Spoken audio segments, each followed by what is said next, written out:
How Epicurus Can Make You Happier by Mekwa.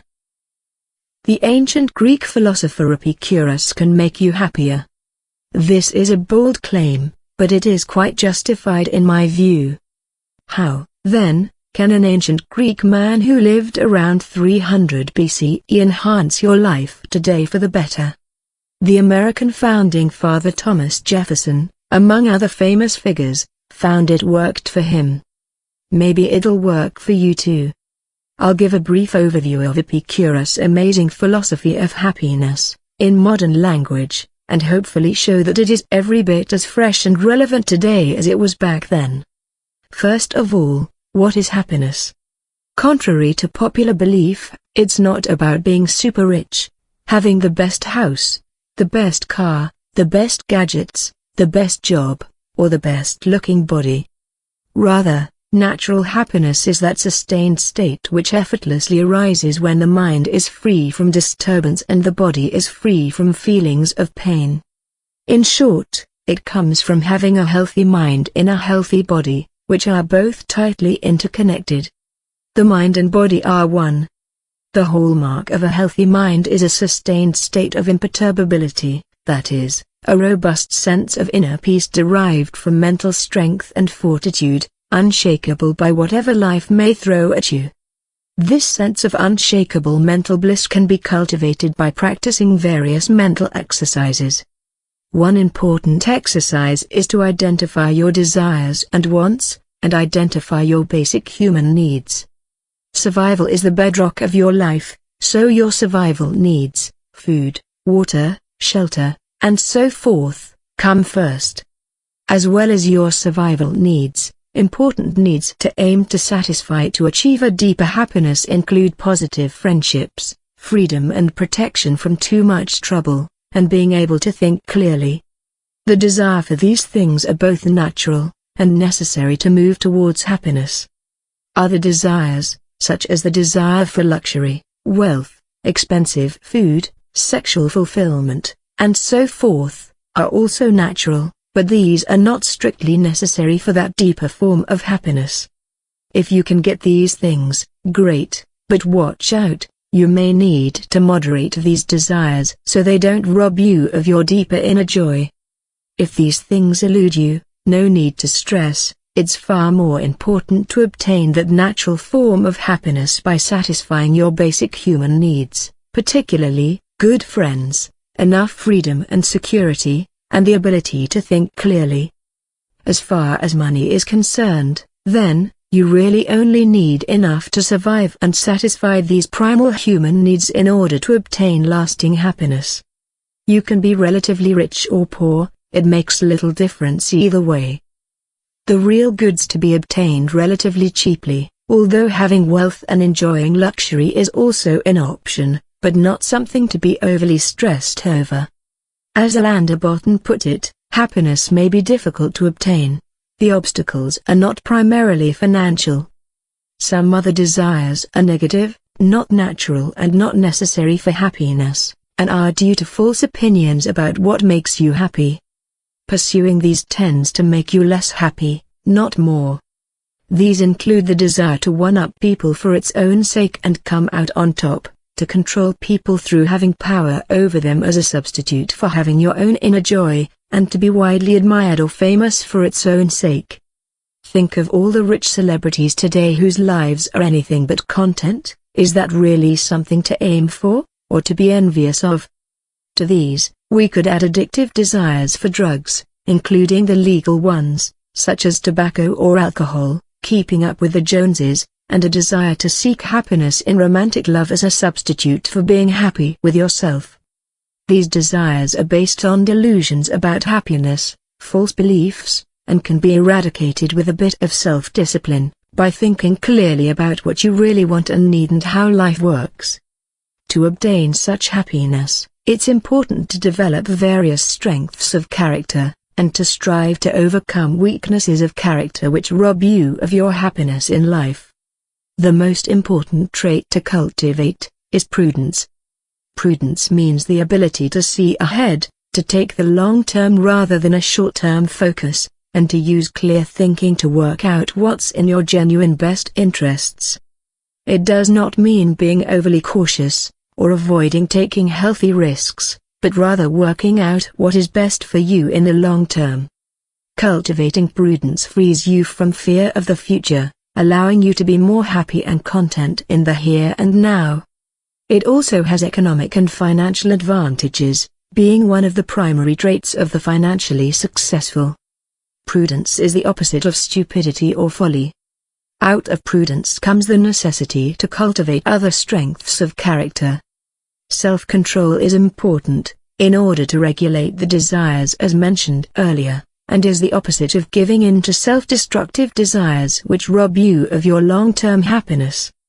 Courage is also vitally important, as a way to cultivate an imperturbable, robustly peaceful mind and make one fearless in the face of life's troubles.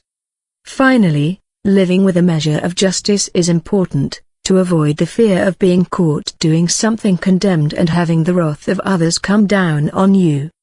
It is important to recognize that there is no absolute justice, but only practical agreements made in various times and places as a means to protect against harm for people.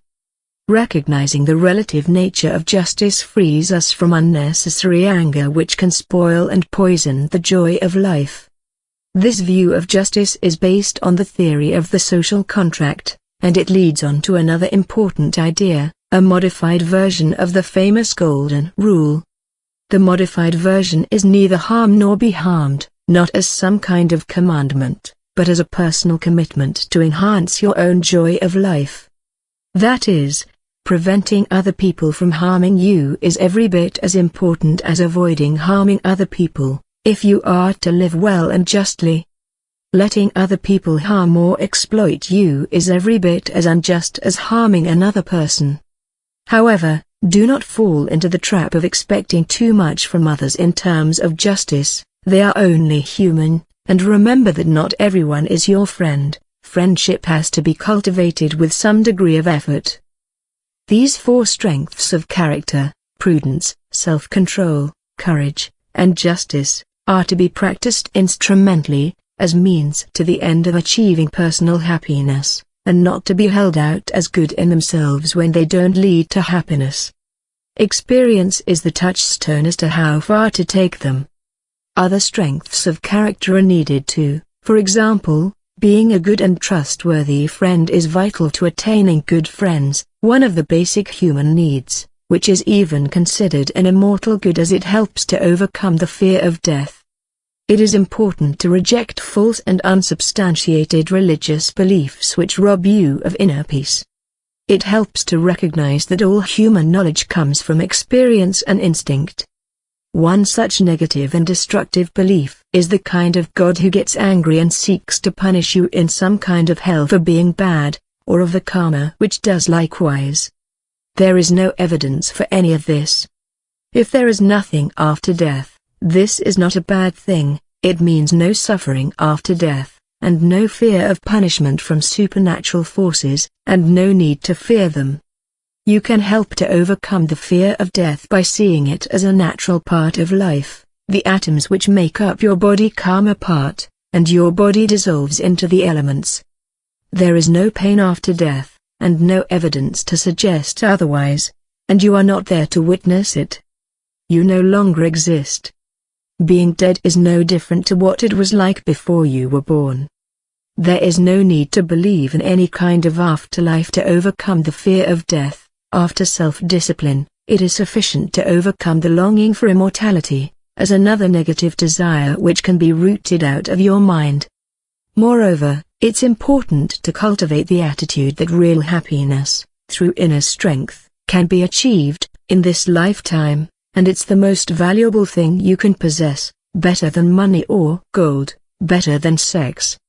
The flip side is that you can cultivate the mental fortitude to endure all pain and suffering, mental or physical, that life throws at you, when it cannot be avoided, and to wisely avoid sources of suffering and trauma when it can be avoided. This, then, is a brief summary of Epicurus' philosophy of happiness, presented in a way the modern reader can understand. For something from 300 BCE, it is remarkably modern and relevant today. If it resonates with you at all, I suggest putting it into practice, especially taking the bits you find most relevant and helpful to your own life, and you, too, can enhance your life and find a deeper and more lasting sense of happiness and inner joy and peace, as is your natural birthright. This kind of happiness is the goal, but the highest good is life itself. Love of life and cultivating a zest for life is paramount. This way we can also answer that ancient riddle, what is the meaning of life? Life. Life itself. The goal and purpose is a pleasant life, to get as much enjoyment as possible out of life, to really appreciate life for the precious gift it is, enjoying life as much as possible while you are alive. Carpe diem, seize the day, as the poet Horace famously wrote, himself a follower of Epicurus. Following this approach to happiness, you can not only enjoy a more joyful and pleasant life, learning to live well for the rest of your life and learning to die well at the end of it. You can enjoy happiness in the moment, in the here and now, being freed from negative fears and cravings and breaking the chains which bind you to unhappiness, and enjoying the bliss of the moment, learning what life is really all about. Take what you will from it, you have nothing to lose but your chains to misery, and everything to gain. All the happiness, joy and bliss you crave can potentially be yours, if you would only train and focus your mind. I can recommend trying it, and reading more about and applying Epicurus' life-loving philosophy of joy, and whatever other approaches may help along the path. Put the ideas to the acid test of your real-life experience. Be creative, create your own personal philosophy of life and take whatever really works for you. I recommend challenging yourself to achieve as much authentic joy as possible in the short life you have.